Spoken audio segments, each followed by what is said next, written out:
Are you still going to do that record if nobody listens to it? Right. There we go. There we go.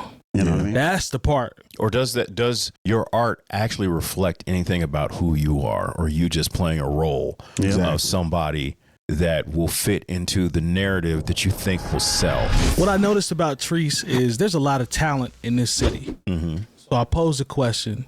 Small city bias. When we talk about small city bias, everybody says you have to go to the big city to hear talent, or the talent is usually associated with a bigger city. Is a small city bias, is that programmed, or is that just people not paying attention to their local surroundings? Because can you elaborate on the question a little bit? So what I'm saying is, so I noticed that we know a lot of the talented people here in the city, but I feel like from time to time I always hear there's no talent here. You have to go to Chicago. You have to go to LA.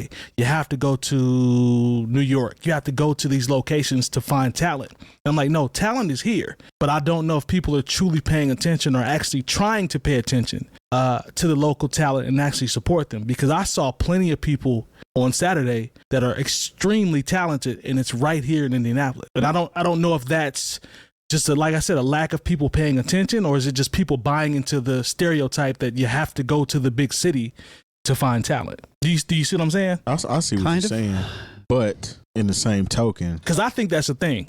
I don't know. In the same token, it's like people know that talent is all over this country. You know what I'm saying? You have to know that. Okay. Because a lot of people that have migrated to these other cities aren't from these cities where they make it at.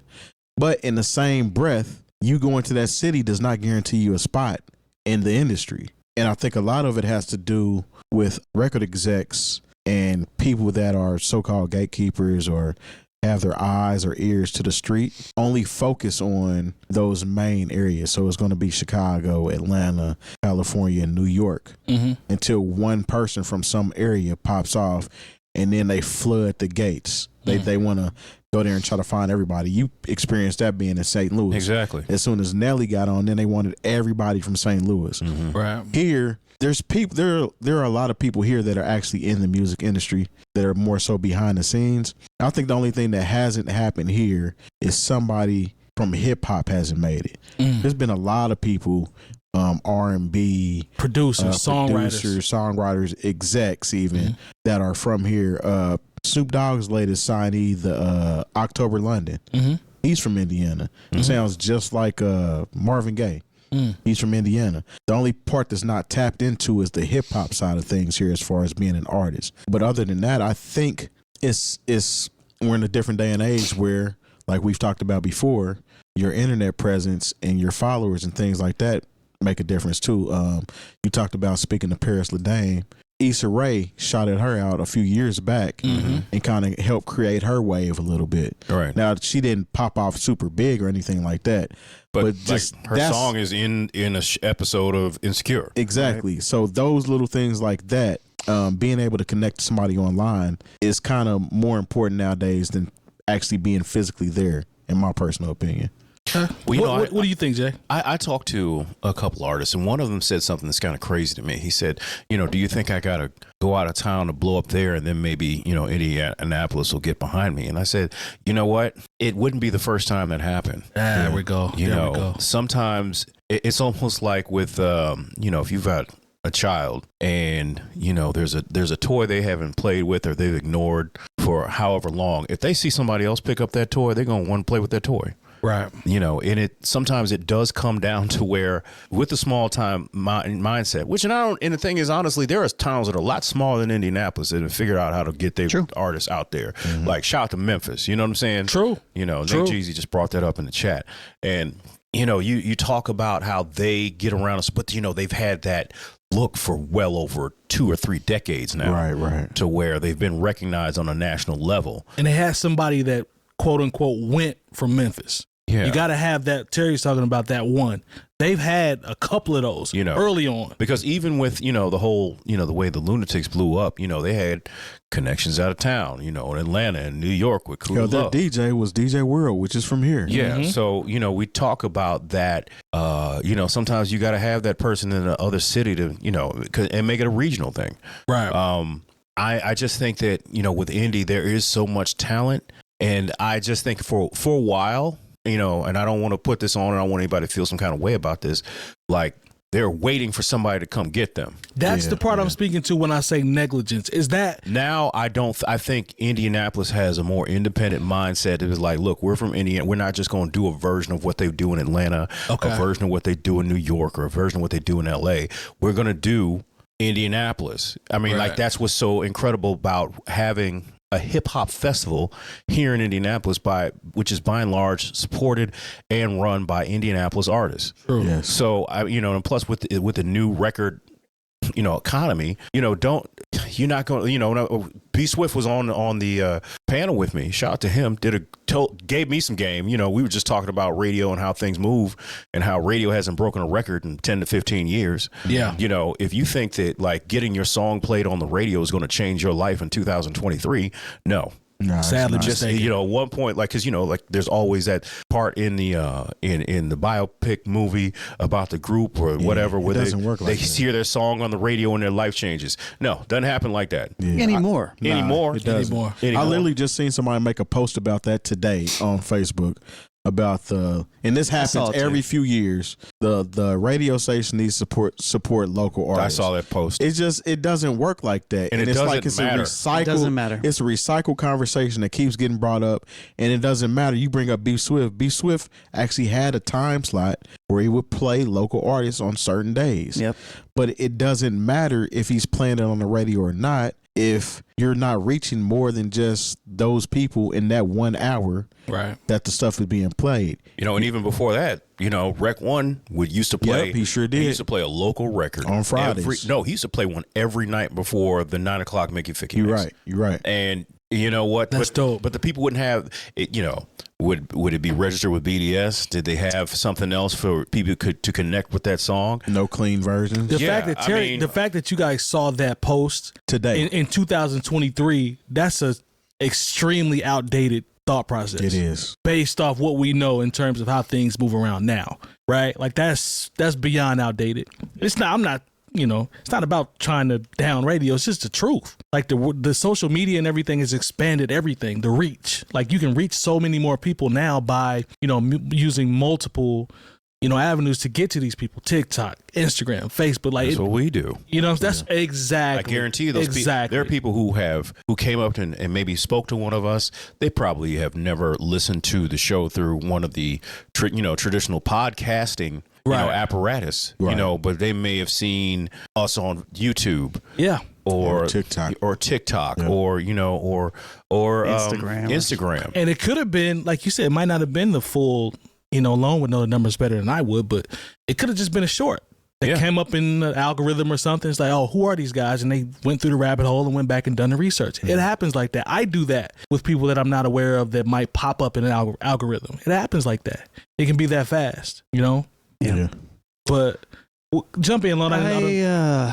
This conversation can get pretty deep. I think what I would say is that if you're in a place like we are, where there is no historical precedence for what we're kind of like aspiring or wanting to have happen, the only thing that can happen is people have to build it. The infrastructure has to be built. And when you think about Treese, how you know, since that's kind of what we're talking about today, how that got built because there were a whole bunch of people that were that did music and were a part of the local music scene, got together and decided that we needed something like this. You know, Terry and I, we alluded to this last week when we were we were in the process of working towards trying to throw a festival for bringing down the band here. And then that's around the same time that Sean Oreo hit me up and saying, hey, we're going to be doing this thing. And then that was kind of like, well, let's just get on board with this, because rather than try to have two separate things, if we can all come together, Voltron, let's form like Voltron. We can maybe make something. And look what's happened, you know, 6 Treeses later. You know what I mean? And I think the work that is involved in building some of these things sometimes is, you know, it just doesn't happen overnight. Back to your statement of should people have to leave? I think where it's at right now, I don't think people have to leave, but they have to. But you know, it has happened that way. You have to understand kind of like what the market is, and if you want something different, you have to build it, man. Yeah.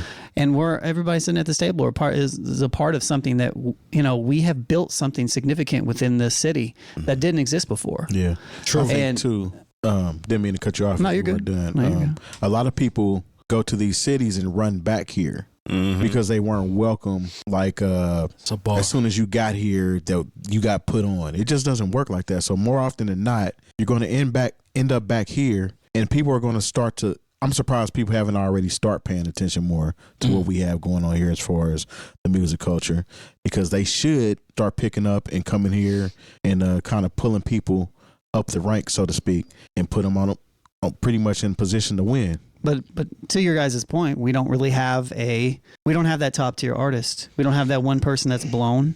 And whoever that person is that does do that, if that person does not do that, then it's going to be a cycle, because we're not in a place where, like I said, it's it's different than it was 20 years ago, and so I think, but there still is a very, very much of a grassroots things that can happen and can help build the culture up so that when certain artists are ready to propel to that stage, that there are things in place here that can help push them even further, and that, talking about bringing down the band, that was really the inception. That was the whole idea around bringing down the band. Right. It was like, I was an artist. I had no business starting a music blog. You know what I mean? Like, and I never wanted to be a blogger, but I saw an opportunity to create something to help people like me, hopefully the next generation of me's, to be able to grab those people and put them in better situations, as long as they are taking care of their business. Right. You know what I mean? Like, and help, push them up. But it takes an army, man. It takes an army, and it's not just, this whole idea of I can just go somewhere else or I can just do a little bit of work and it can just turn into something. You're thinking wrong. Like, and I hope that you look at it from a different angle. Sure, things can pop off, and no, we don't want people to, want success for everybody. But at the same time, like, you have to put the work in, and you have to just accept the fact that there's a lot of work. And for Indianapolis to become a bigger thing, it's going to take more people that are willing to do the work for other people as well. I think it's weird too that there's been artists in the past from here that have actually gotten record deals and national exposure, but it never really did anything outside of having maybe one song make it to like a MTV or something like that. Like even Maxie, his first song that he was featured on, I Put It on the Hood, was on MTV with him and G-Fresh. That was on MTV. 625 had a record deal at one point in time. Trilogy, right? Trilogy 625. Okay, yeah. They had a record deal at one point in time. They would pop up on my Pandora when I would be listening to it from time to time. A few other, Mud Kids had some national exposure too at some point, but it's like we get our foot in the door, and then it's like, I don't know what happens after that. I feel like when you're coming from a smaller demographic, the amount of momentum that you have to have is just, you have to have momentum and you have to keep it. And if you lose that momentum, sometimes it's hard to keep it. Let me ask you this, Lone. We're talking about the concept of an artist, one person being the springboard or being the Nelly, example, right? Because look, we look. I'll be honest. I was like, man, I just hope he sells 500,000 records. Yeah. That'd be a good look for the city. Well, let me ask you guys this though. He exceeded that. 10 million records later. Definitely exceeded. Well, I'm asking you. You talked about it. Basically, the concept is it takes a village, right? That's the concept that we're talking about for this to work. So. If we want to succeed as a small market, sure, like a small independent market, like in that aspect. My question is, what is the level of responsibility that comes with the person that quote unquote blows as it relates to them pouring back into the culture after they have, sell X amount of records? Is there something on them to be able to come back and say, hey, I want to shine light on the city that I come from? Or is it like, I've done it, y'all, let's ride the wave and you guys build it from there? Because sometimes people will say that person will blow, but they won't come back. Or they won't try to They don't have to come back. That's what I'm asking. They don't look, because, they had to get themselves in position. True. Look, Nelly they didn't ever sign anybody else from St. Louis. Nah, they should. That's tough. It was St. Lunatics. That was it. Barely, That's tough. I hate to put it out there, but like we finding out later on, Nelly barely helped out the St. Lunatics, and that was his. You believe Ali, don't you? I see it in your eyes. You believe. I believe it. Look at it. But because like everybody else, Chingy was not a part of that crew. Nah, Jay Quan was not part of that crew. Ebony Eyes, there's no extended crew. Like, but the whole thing was when Nelly got on that record, Country Grammar, and said, "I'm from the Lou and I'm proud." And every time you saw him, he had on St. Louis Cardinals, St. Louis Rams. True. Not so much anymore. But I'm just saying, like. There was no getting past the fact that he was from St. Louis. Like he didn't wear any other teams, other colors. True. And Cardinals, that first run of everything was red and white or blue and gold. Even the cars. Yeah, True. Everything, so there wasn't like you didn't just throw on anything because it would be fly. No, it was St. Louis all day, every day. And that's why every Def Jam, Columbia, Sony, everybody and their mama came to. There are so many people who got signed from St. Louis that y'all never even heard of. I believe you. Because it was like they was just coming. If we could just catch a little bit of this Nelly lightning, Now we got Sexy Red. If we could, and you know what? Time to be alive. And you know what? Now it's going to be a whole bunch more people. It's like, oh, what else they got over there in 317? Yeah.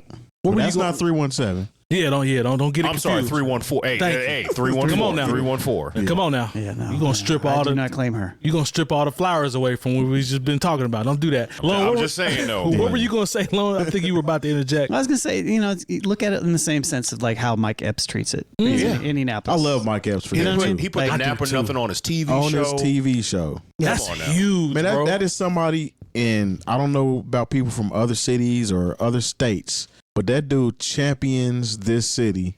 He does. And he speaks it with his chest out. He does. Anywhere he's at. And that's I think that's essentially kind of what we need from somebody that's in that role. There's somebody like him. There's nobody who's gonna be like, I wonder where Mike Epps is from. Never. They know he repped the Colts, the Pacers. I think he was like the ambassador for the Colts at one point. Yes.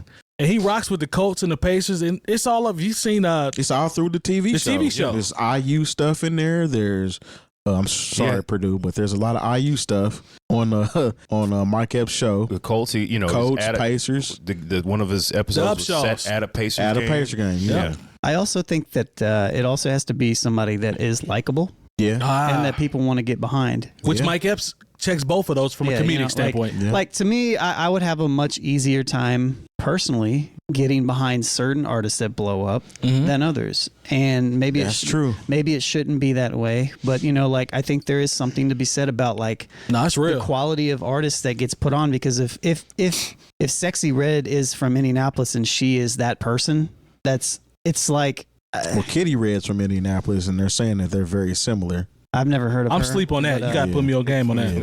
You got to put me on game. You might have to just do your Googles on that one. I'm going to do some Googles on that. Yeah, okay. But either way, but I think that matters too. I think depending on who that person is, if it's somebody if somebody blows up out of our city that is legitimately put in the work for years and they're ingrained in the culture, and I'm just going to throw this out there. This is no personal shot because I don't know him personally, but if it's somebody who gets big, but it's like Mark Battles, it's not going to have the same type of impact because the city doesn't embrace him. Right. City doesn't embrace him. It depends on what list you're looking at. Yeah, but don't get me started on that. That was just a troll for the troll. That's a troll for the troll. But that's what it is. Like Mark Battles has done things here. Yes, but he never came up in that system. That traction ain't the same. And it's just when he comes back, sure, he has certain types of support, but he doesn't have the artist community behind him. Right. And so those two pieces are not connected, and I think that's integral. I think they have to be connected, to your point, in order to grow like that. For it to work. 100%. 100%. Yep. So, and that's no shot at him. It's just that's how he did it. It worked for him. Good for him. For sure. And he's not a bad artist. Like he doesn't make bad music, but he does not have that same type of support. There's another kid moving up the ranks. I think he's from up north, Midwest. Yeah, Midwest is literally the neighbor of one of my students. Yeah. Oh, for real? But I've never seen him doing anything. He played Lollapalooza this year. That's crazy. Wow. Good for him. Yeah. That's dope. Yeah. Okay. So I mean, there's levels to it. You know what I mean? And again, it's. I don't know if you can. I don't know if you can like legitimately bring up a culture of a city from an artist like that. Right, right. I think that would be my argument. Like, they have to be ingrained. It has to be like, that's when we were talking about like Maxi. Maxi would be perfect because Maxi is so ingrained in so many different ways. Right. He represents Indianapolis. Exactly. So like, I feel like it has to be an artist like that that actually does this. There's a handful of guys that I think, to your point, he being the one for sure, but he's the epitome of what you're describing. Because then you get the people that are a part of the city Right. behind it as well. It's not just like Right. spot. It's not, I think it just makes it more Authentic. valuable. It makes it more authentic, and it makes people proud. somebody that's actually works with people in the city too. Yeah. But There's a lot of artists that we personally know that they're fans of actual artists in this city, and they work with actual artists in the city too. Yep. and then the people that, we talked about in the past how this city is something where you have to be on before you get the support, right? Oh yeah. The accolades. But if the person that is on is already ingrained in the city and he's already working, or she is already working with a bunch of people within the city, it's more integrated. It You know takes. what I mean? I think that concept, it'll take care of itself. If, like you said, if that person is doing that, it'll take care of itself. It'll trickle down. Easier said than done. But I just thought about that coming off Treese because I saw so much talent. I ran into so much talent. These are people that I'm aware of. Still last week we said, does talent matter? Talent doesn't. No, it doesn't matter. No, I agree. You know what I mean? I'm with you. Yeah, Exactly. I'm with you 100%. Because unfortunately, like I said this, and this was kind of my walk-off moment at the end of the G-Note address. I said these record companies are not interested in nurturing your talent. They are interested in nurturing your analytics. Man, that's a bar right there. You know what I'm saying? There's nobody who's just like, oh, I think this person's such a good singer, such a good rapper. Doesn't matter. That I'm going to sign them and we're going to go ahead and develop this talent. No, we're going to see who, they got this many views. Yep. They got this many spins already. That's who we're going to rock with. Yep. If you're upset every time you see somebody who say, well, I know somebody with more talent than that, well, then you don't get it. You don't. Yeah, but at the same time, I don't think that's what you should aspire to. And No, I think that's the double thing that people don't catch sometimes. Is like, even though that's the way it is, if you try that route, I think there's something to be said because there are talented people who are generating those analytics for sure, and we should gravitate towards them and then foster that talent. We should, Sean made a point last week when he talked about and basically he said we have personalities occupying spaces that should be occupied by actual artists. Right. Yeah, that's real. Like there are content creators. There are content creators who make a song and then we think that person is an artist. No, that's a personality. And once we're tired of their personality, we will discard them. That's right. Because they make a record, but in real life they sell jewelry or real estate or something like that. That's a real thing. They though. got a candle company. I don't know. That's what it is. They do tarot cards on the side. It's people that have records out that are real estate brokers. I'm like, is this smoke and mirrors? But you could tell. It can, but that's What? It depends on if, there's a thin line in that one because you can literally be part of the culture and still doing both. But when you're just doing it because you're trying to be on a trend, that's a difference. That part. You want people to look at you. Yeah, that's a little different. I'm gonna do a record for clout to bring attention to my business and my website, but I'm really not entrenched or anything that has to do with the culture. Are you still going to do that record if nobody listens to it? Right. There we go. You know what I mean? That's the part. Or does your art actually reflect anything about who you are, or are you just playing a role of somebody that will fit into the narrative that you think will sell? 12 times out of 10, it is about a narrative, and it's about. That's to a narrative. Did I say narrative? A narrative? I didn't say narrative. Did I? I hate him. Maybe we heard it. Watch the playback. Yeah, Sorry, continue. Check the tape. Yeah, Coach Carlisle. Anyway, that's the narrative, though, man. That's it. We want the clicks. Algorithm. Jay Moore said algorithm. That's what it's about at the end of the day. Yeah, that's it. Just good conversation. But either way, shout out to all the talented artists that are out there. And artists. Well, yeah, I hear that every once in a while. Artists. But it is I think, but it's a combination. Like, so many moving parts have to happen at the same time. Yes, and it's not just supporting artists; it's also supporting the people that are supporting the artists. Yes, and it's got to be one big collective community that is doing this. In my opinion.